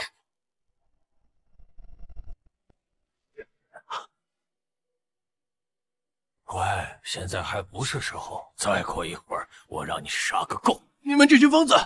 有为，快救我！他们想把我们剁了喂狗！你到底想怎样？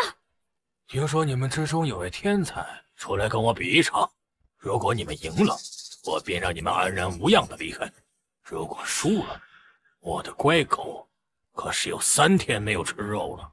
好，心恰，不能跟他比，他是真的会杀人的。你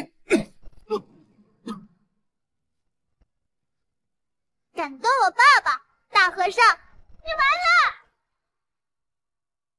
心恰，今时不同往事，何况你还是个小孩，未必能赢的。是啊，心恰，你不能有事儿。你是我们陆家未来的希望，还是让我来吧，我跟你比。恕我直言，阁下还不配与我一较高下。我姐可是青州厨王争霸赛的冠军，大和尚，你看不起谁呢？青州市冠军，倒是可以给大师提提鞋。于海波，你既然你执意赴死，那我也不便阻拦你。传统的厨艺比赛，我看就不必了。我们来比比内力如何？这就开始吧。佩文，姐，你没事吧？这就是他的比赛方式吗？爸爸说的没错，这么多年没见，他果然变强了。死了没？没死就继续起来比赛。一会儿让你们看看大师的实力，看看你们怎么一个个死的。佩文，姐。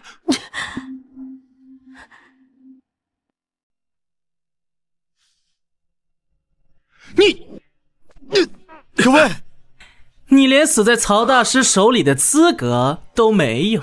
有为，快走！带上佩文和心恰，你们会死在这里的！快走！话那么多，看来我刚才下手轻了呀。二叔，心恰，快跟你爸爸一起快离开这儿。你们都在这儿，叫我跟心恰怎么走？留着照顾他们。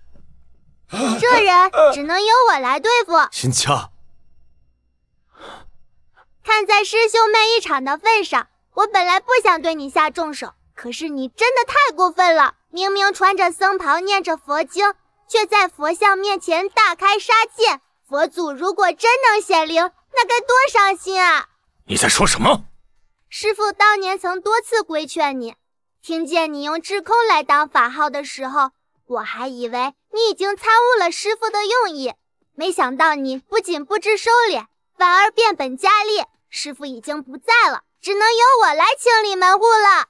你怎么知道这些？你到底是谁？你不是想跟我比赛吗？我成全你。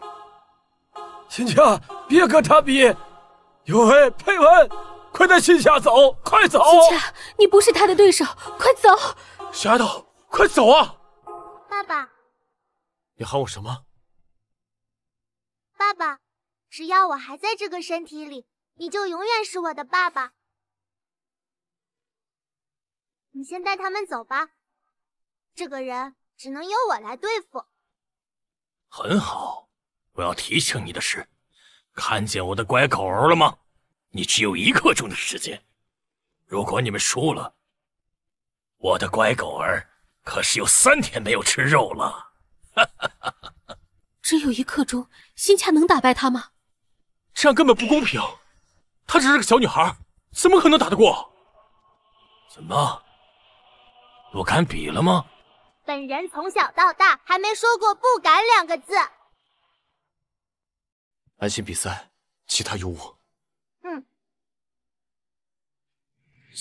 为什么给我一种似曾相识的感觉？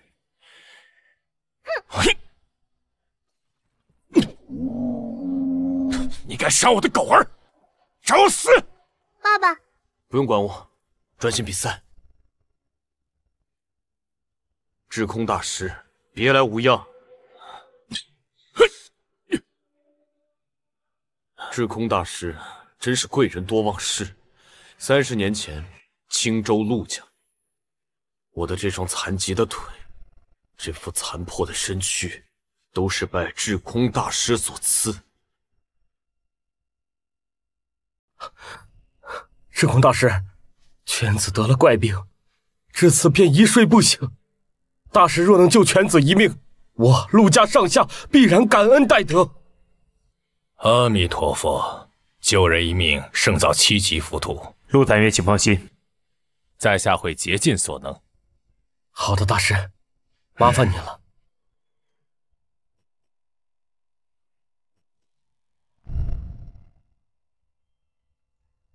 太好了，终于醒了！哎呀，至空大师果然不是凡人呐！来，好些了吧？啊，我的腿，我感觉不到我的腿了。怎么回事啊？啊？我当是谁呢？原来是你，青州陆家100年难得一遇的出道天才。哎呀，可惜了，我平生最憎恶的就是你们这样的天才。我立志要杀尽天下所有的天才，凭什么别人努力一生都抵不过你们生下来就有的天赋？要怪就怪你命不好，今天撞到我手里了。所以当时你是先设法让我陷入昏迷，再假借上门给我治病，给我下毒。不错。我的女儿欣欣呢？哼，她才1岁，为什么连她你也不放过？谁让她小小年纪就有非凡的天赋？我人生唯一的信条就是杀尽天下所有天才，毕竟这样子对其他人才算公平。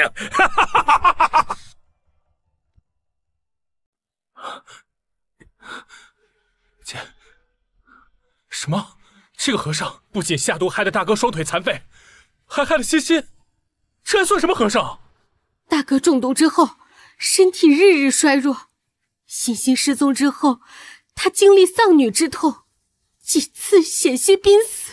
要不是为了找回欣欣，他很可能今天都撑不到。这个人竟然还恬不知耻地觉得自己在维护公平，简直可笑至极。什么公平不公平？我看他就是嫉妒，自己没本事就看不惯有本事的人。小子，找死！看来被我说中了，恼羞成怒了吧？你人生唯一的信仰就是杀尽世间所有的天才，除了我和我女儿欣欣，你还杀了你师妹苏薇，对吧？什么？苏厨神是被人害死的？苏厨神生性豁达，寻常小事根本不会放在心上。他声名远播，受人爱戴，他有什么理由自杀？况且他心地那么善良，连陌生孩童他都愿意帮助。他就算想要自杀，也不会在大庭广众之下跳楼，让这么多人受到牵连。有道理，看来真的是这个秃驴干的。他可真是丧心病狂。苏厨神可是他的师妹啊，连自己的师妹他都不放过。哼，找死！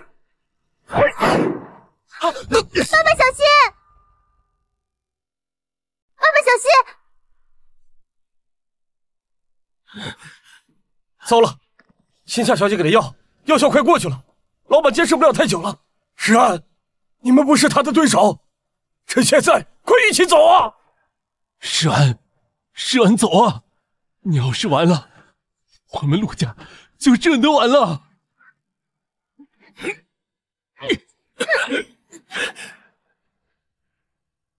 不错，你很聪明，你的毒是我下的，你女儿也是我抱走的，包括我的师妹苏薇，也是我从楼顶上给她推下去的。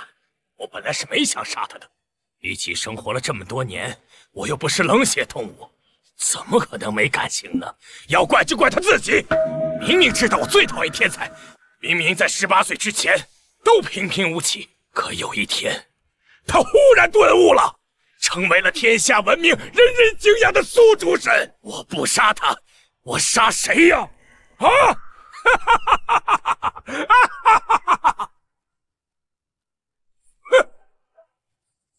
至于你，陆时安，本来也没想杀你，我都留了你一条命，你却不知好歹，非要撞到我手上来。既然如此，那就别怪我不客气了。嘿！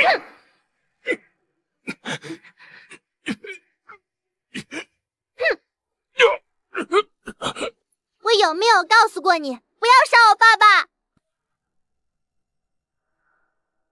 我有没有告诉过你，不要对我爸爸动手？新夏，小心！小心！你只是一个无私无畏、被人控制的人。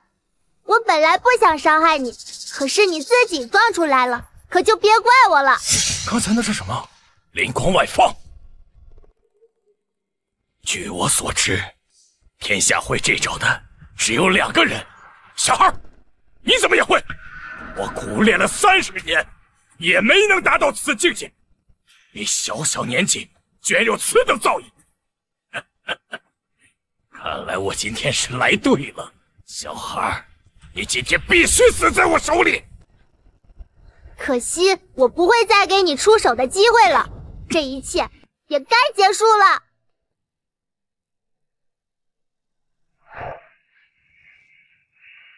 哼！这什么声音啊？这什么声音？是心恰。心恰？怎么可能？凤舞九州。没错，凤舞九州。凤舞九州？凤舞九州？这怎么可能？这一招是我师妹自创的绝学，连我师父都不会。小丫头，你怎么可能会？你觉得呢，师兄？啊，是你？你不是已经死了吗？你不是我亲手从楼顶推下去了吗？啊！这怎么又突然活过来了？这怎么可能？这……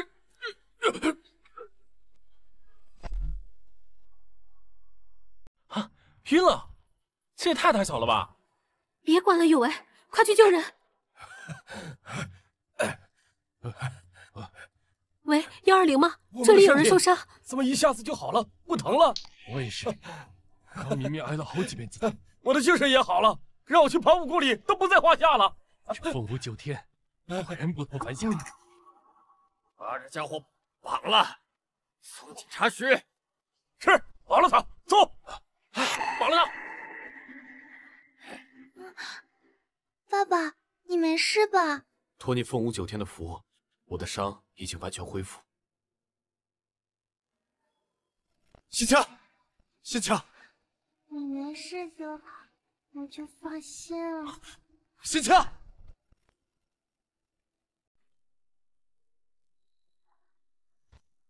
心恰，你醒了，太好了！这次要不是因为你，恐怕陆家真的要完了。说什么呢？我们是一家人，我帮你们就等于帮我自己。也是，爷爷他们都在问你呢，我带你去找他们吧。嗯。慢点儿。老板，新恰小姐和您的 DNA 对比结果出来了。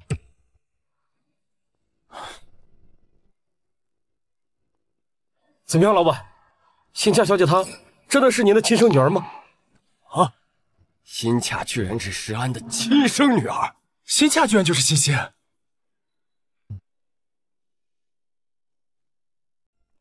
太巧了，大哥找了欣欣5年，一点消息都没有。现在随便领养一个孩子，居然就是欣欣。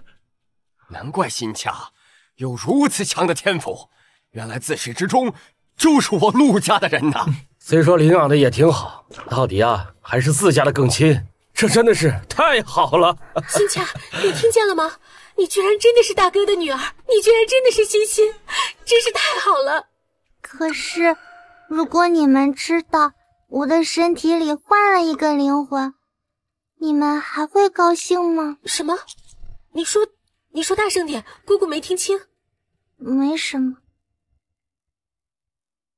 爸爸，我要真的是你女儿就好了。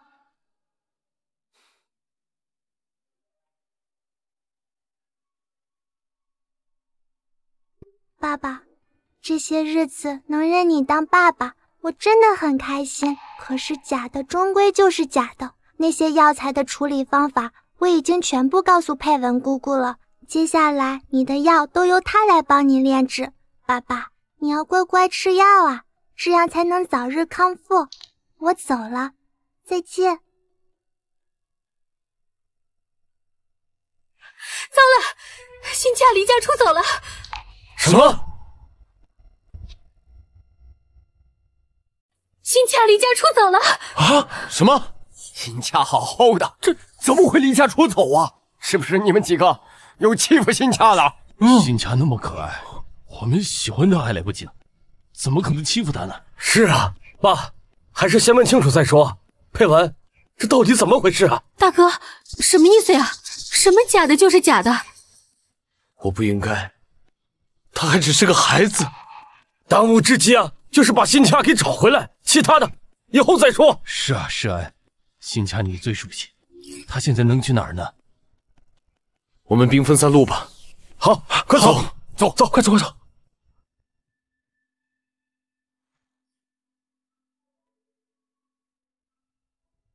下山逛了一圈，最后还是回到了这里。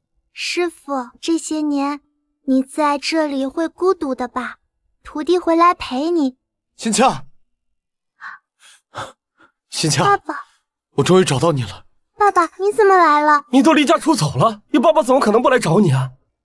可是，新恰，都怪我，这段时间不该冷落你。不是我的错，我不该占了欣欣的身体，不然你早就跟欣欣相认了。傻孩子，既然你已经认了我当爸爸，我就是你的爸爸。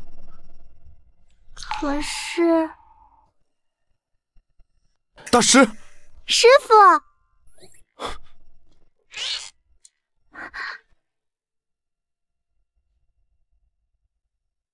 老板，这位大师就是当年为您算命的那位？正是。他正好还是新恰的师傅。此事说来话长，容贫道慢慢道来。当年贫道下山遭遇歹徒，性命垂危之际，幸得陆施主的令尊出手相助。我父亲。此后我游历江湖数十载，再次回到青州上门拜访时，却得知令尊已经亡故，只留下双腿残废的你。我掐指一算，得知你双腿残废乃是我那不孝孽徒干下的蠢事。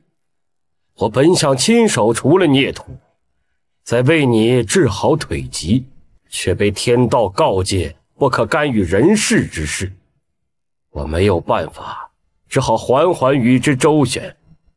我算出那孽徒将来还会对你的女儿动手，于是心生一计，叫你在某年某时某月去某处收养一痴傻幼女，后来他果然对你的女儿下手了，我便在他下手之后，将那女婴的魂魄收集起来，放在我徒弟苏威的魂魄中温养，再将山间木灵填充进那具躯壳中，将其送入福济疗养院。此后，我便将我毕生所学全都交给我的小徒弟苏威，也即是你的女儿欣欣。您是说，所以苏厨神18岁之前平平无奇，18岁之后厨艺突飞猛进，全是因为欣欣小姐。因为欣欣小姐的魂魄在苏小姐的身体里，所以才不错。只要5年时间一到，欣欣的魂魄便会自动归位。届时凭借这5年来的所学，你身上的毒必然可以迎刃而解。却没想到，也是我的疏忽。这些年我屡次违抗天道，原以为做的神不知鬼不觉，可天道哪里是好欺瞒呢？不知不觉间，不仅我法术尽消，就连寿命也难保。为了保命，我不得不诈死以躲避天道。没想到就在我闭关期间，我那孽徒再次犯下祸事，他居然连他的师妹都不放过。苏威一死，欣欣的魂魄自动归位，可是时间还没到，最重要的一部分记忆还是跟着遗失了。就让我为你们做最后一件事吧。